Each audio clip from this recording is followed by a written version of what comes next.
Welcome back to Bass Fishing Declassified. Today in this video, we're going to have some of our pros from the team share with you guys how they go and catch bass off of bluff walls. Bluff walls, rock walls, whatever you want to call them, is a very easy target structure in your lake.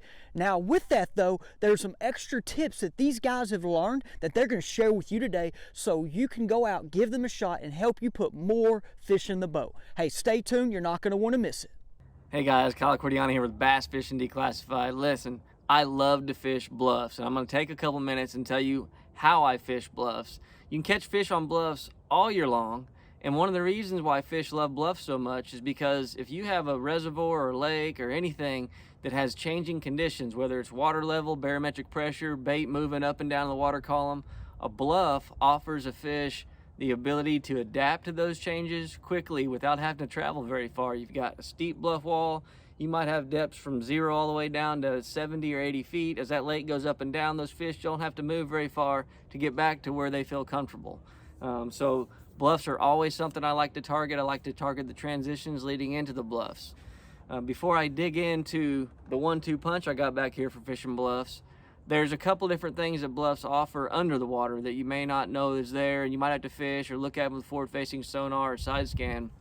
But typically a bluff is a sheer face wall, and a lot of times you can be fishing from your boat, look up at the bluff above you as it goes up in the mountains or whatever it does, and you can see what the geometry of that bluff looks like. So if that bluff has a lot of sloughed off rocks and ledges where there's been like a rock slide and the rock piles up, or does the bluff come in and like go away from you to where there's actually like little caves that go back up into it, where you can like look into it and birds and rodents are living in there.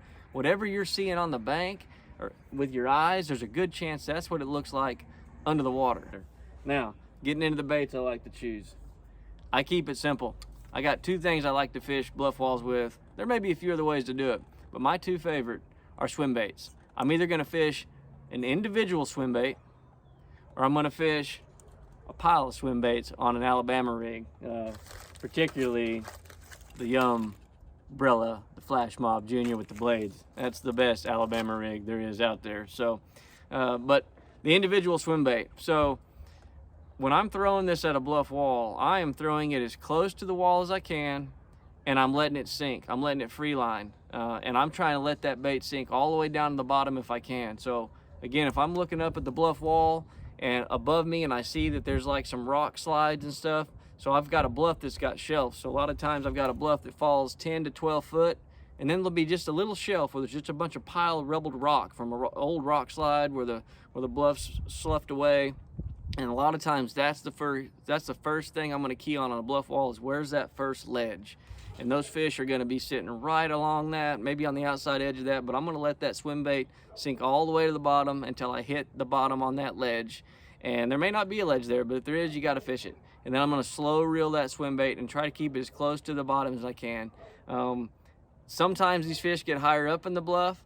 Sometimes you got to start reeling 3 or 4 seconds down. You either got to use your forward-facing active target or just play with it a lot of times. But what is really cool about that individual swim bait for me is they'll hit it on the fall. So I'll show you some video clips here where I'm literally throwing this bait on a bluff wall and I'm letting it free fall. I'm watching my line real close as it free falls. It might jump, I might even feel the bite, or it might quit sinking way too quick. Either way, those fish will eat an individual swim bait that's just falling down and that boot tail's just kicking. This is a Yum Pulse. I love this little boot tail swim bait. Of course, I incorporate Kitex and several other swim baits, but I like to show them some different stuff. So they'll hit that thing on the fall. So throw it out there, let it sink on the fall. I throw these individual swim baits on a 7-foot Kistler KLX, light, medium, heavy. That's a 3-power. I'm throwing it on 10 to 15 pound Seaguard VizX fluorocarbon on a Kistler Series 1 reel, 7.3 to 1 gear ratio. That's what I like to throw an individual swim bait on. Now, for the Umbrella, the Flash Mob Junior, first and foremost, I'm talking about fishing bluffs, highland reservoirs, clear water, Alabama rig stuff, not something early throwing dirty water. So on these highland reservoirs, fluorocarbon, right? So a lot of times people throw Alabama rigs on braided line, and that is fine. And if you're fishing brush and you want to get your Alabama rig back or your Umbrella back, braided line is about the only way you can guarantee you get it back. But I'm talking about fishing bluffs open water. There might be some fallen timber or something like that. You get caught up every now and then. For the most part, you're fishing open water, fish that are seemingly suspended, but they're holding to a vertical structure. They're holding to the bluff or the little subtleties and the slough offs. So go to fluorocarbon, you'll get more bites, and fluorocarbon helps your bait sink.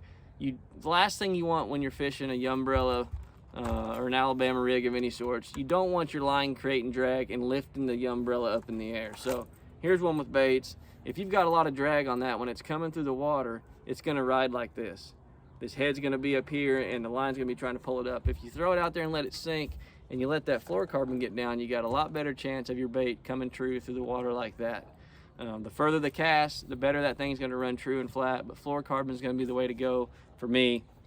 Just like the single swim bait, I'm throwing the Flash Mob Junior all the way out as far as I can. I'm trying to stay as close to that bluff wall as I can, and I'm gonna let it sink all the way to the bottom if there's a ledge, or all the way to the key depth that I've identified that the bait or the fish are at. So I'm gonna throw it out, sit there, push the button, let line out until that thing quits sinking or hits the depth that I'm after, and then it's just a slow, steady retrieve. There's nothing complex about fishing the Flash Mob Junior. You throw it out, you reel it back in. If you want, I give it little twitches every now and then, especially if I'm looking at them with active target.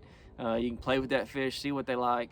But one of the tips that I do, and I do this on almost all my Alabama rigs, is I throw like kind of a kicker color. Like that one is bright chartreuse, and I always have it be the one that is the furthest down. So when you got an Alabama rig or a Flash Mob Junior, that middle wire sits further away and back from the rest of the school, and that's the one that I like to put a different color bait on. So if you got all black baits, throw a white one on there. If you got all natural color one, throw a chartreuse one on there. Make it the one that stands out. I also like to make it a different size. So if I'm throwing a bunch of 3.5 inch size baits, I'll throw a 4.5 inch bait or something bigger on the back. I want it to stand out. I want it to look like a weak, dying member of the school of fish, the bait that the fish are eating. So those are a couple little cool tips. That's how I catch fish on bluffs all year long, particularly in the winter.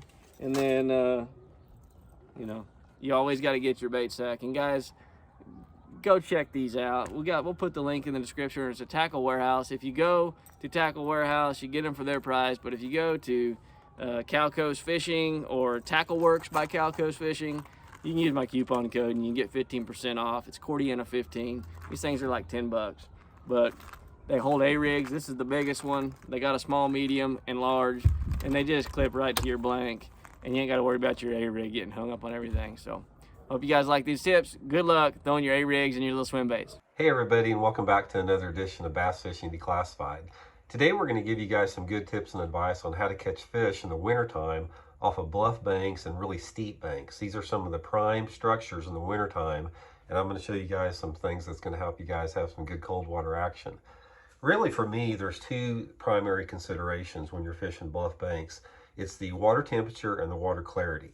Those make a determination on the techniques, because I have two primary techniques I use.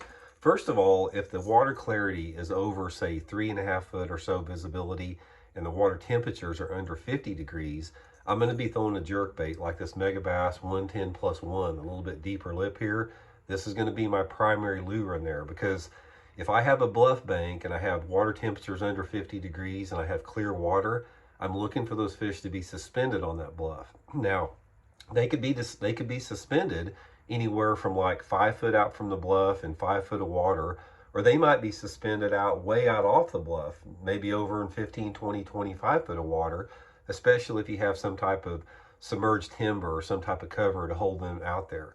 So one of the things that I'll do is when I'm fishing bluff banks in the wintertime, it doesn't matter, the technique that I'm using, I'm always fishing parallel. So what I'll do with the Megabass 110+1 is I'll start out initially and I'll put the boat maybe 5 foot off the bank, and I'll make a long parallel cast, down the bluff, trying to target that 5 foot zone. And then if I'm not catching fish, I'll move out in the 10 foot zone and I'll parallel that 10 foot of water and then on out to 20 foot. Just keep parallel on those different depth zones until you figure out where those fish are at. Also, another thing out there, concentrate on the bluff ends. You're going to find when you're fishing bluffy banks in the wintertime that the area of the bluff that is within like 100 yards of a point coming up on there is going to be the sweet spot. And it also helps if you do a little graphing out and see if you can find any shad. That'll give you a good indicator of the depth of fish you're at. Now, if the water temperature is over 50 degrees and you have water visibilities of under 3 feet, this is when I'm going to the crankbait, like a crawdad crankbait, like this Megabass Z3. This bait's going to get down 8 or 10 foot deep, and it's going to be the same deal. I'm going to get on those bluff banks. I'm going to make long casts parallel down the bluffs, and I'm going to be trying to bounce it off the rocks and any structure, you know, in less than 10 foot of water. If the water temperature, say 50 degrees, and the water visibility is 2.5 foot, I'm going to look for those fish to be sort of in that 5 to 8 foot zone. And this crankbait, like the Megabass Z3, targets them perfectly. So anyway, guys, that's the main thing to remember. Jerkbait and crankbait is going to be your two primary techniques. Let the water temperature and the water clarity, you know, decide which lure you're going to use. And it's just a really good way to catch some quality fish in the wintertime. See y'all next time. So as an angler, there's a good chance you probably have another partner, a friend, companion, somebody you work with that you talk to about fishing. And you bounce ideas off each other. You go ahead and share some strategies, how you're gonna go attack your body of water, go attack this body of water. And you kind of know after a while what their answer is gonna be, and you know how they fish. Let's say you want a different opinion, or you want a different strategy or technique, or just even different advice on how to attack your body of water, or maybe an upcoming trip you're going to take in a couple weeks or months, or this summer.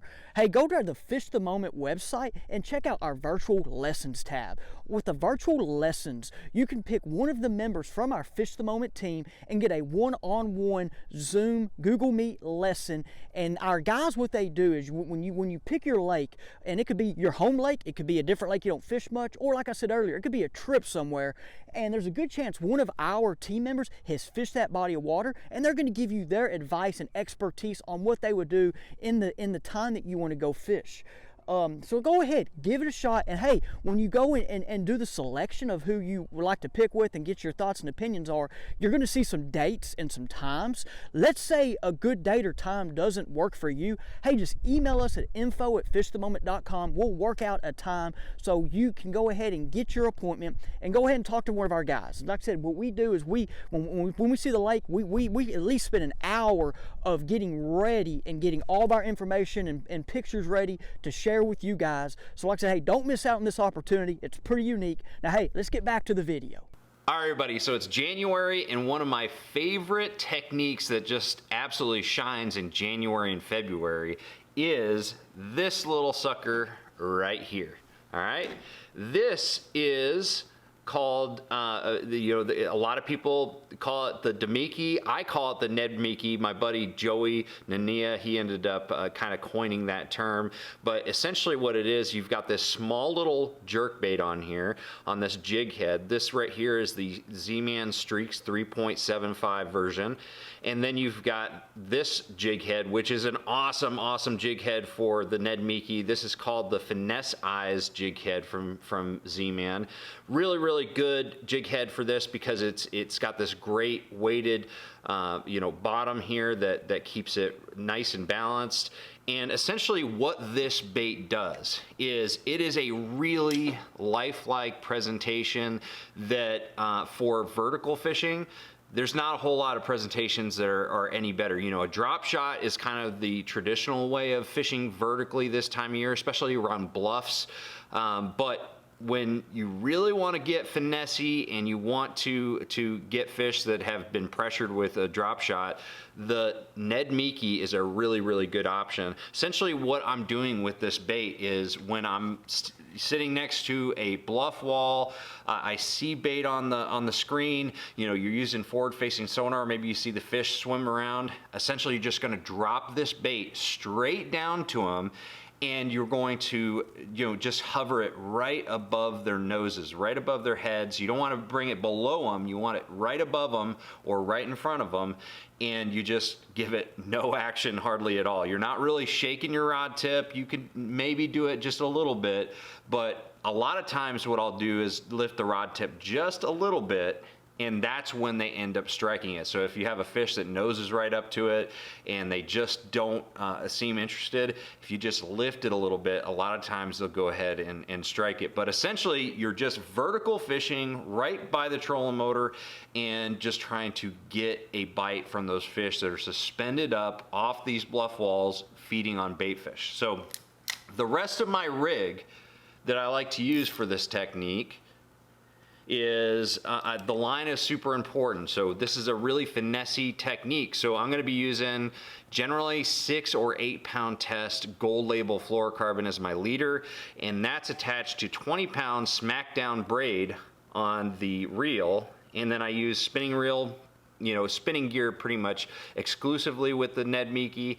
And this is an S4000 spinning reel from Fitzgerald Fishing. And then the rod I like to use is a 610 medium heavy Versa series rod, okay? Something nice and light. You can even go a lighter to like a medium action. That works really well. It's just like the rigs that you would be throwing with a drop shot bait. So overall, the Ned Mickey is a really, really good option for suspended fish, especially when you're able to target them vertically below the boat. Thank you guys for watching another episode. Hey, leave us a comment what you think your favorite tip is from today. For me, I really liked what Kyle was doing with that swim bait. I personally have never done it before. I'm actually going to go out next time I fish one of my lakes with the bluff walls. I'm going to give that one a shot. Pretty neat. Once again, thank you guys for watching. Leave us a like, subscribe to the channel so you make sure you do not miss on any additional content coming your way.